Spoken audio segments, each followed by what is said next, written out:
नमस्कार शेतकरी मित्रांनो, मी सूरज मोरे. 2023च्या सोयाबीन कापूस अनुदानाचे पैसे 50 लाख लोकांच्या खात्यावर जमा झाले आहेत. हेक्टरी 5,000 याप्रमाणे.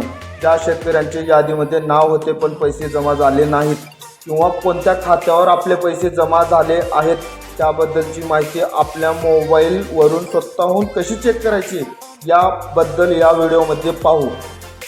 सुरुवातीला आपण आपल्या मोबाईलमध्ये क्रोम ब्राउझर ओपन करून घेऊ. क्रोम ब्राउझर ओपन झाल्यानंतर आपल्या व्हिडिओच्या डिस्क्रिप्शनमध्ये दिलेली लिंक कॉपी करून क्रोम ब्राउझरमध्ये पेस्ट करू. लिंक पेस्ट केल्याच्यानंतर अनुदानाचे पोर्टल ओपन होईल. त्यामध्ये रेड कलरमध्ये दिलेले डिस्बर्समेंट स्टेटस यावर क्लिक केल्यानंतर एंटर आधार नंबर हा ऑप्शन दिसेल. तेथे तुमचा आधार नंबर टाईप करा. आधार नंबर टाईप झाल्यानंतर कॅप्चर टाईप करून घ्या. कॅप्चर टाईप करून झाल्याच्यानंतर खाली ओ टी पीवर क्लिक करा. ओ टी पीवर क्लिक केल्यानंतर तुम्हाला तुमच्या रजिस्टर्ड मोबाईल नंबरवरती ओ टी पी येईल. तो O T P enter O T पीमध्ये टाकून गेट डाटा असं केल्यानंतर ओ टी पी व्हेरीफाय होईल.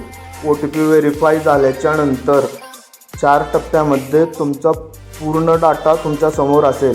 पर्सनल डिटेल्स, ई पीक पाहणी डिटेल्स, ई KYC स्टेटस आणि डिस्बर्समेंट स्टेटस. पर्सनल डिटेल्समध्ये तुम्हाला तुमचे नाव, जन्मतारखेचे वर्ष व तुमचे लिंग हे दिसेल. त्यानंतर ई पीक पाहणी करताना टाकलेली डिटेल्स हा ऑप्शन येईल.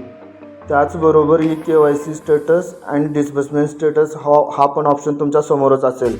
त्यामध्ये तुम्हाला कोणत्या पिकासाठी अनुदान आलेले आहे ते तुमचे ज्या खात्यामध्ये पैसे आले आहेत त्या बँकेचे पूर्ण डिटेल्स तुमच्या समोर असेल. अशाच नवनवीन माहितीसाठी आपल्या यूट्यूब चॅनल मराठी ऑनलाईन सेवा या चॅनलला नक्की सबस्क्राईब करा, लाईक करा, कमेंट करा. थँक्यू.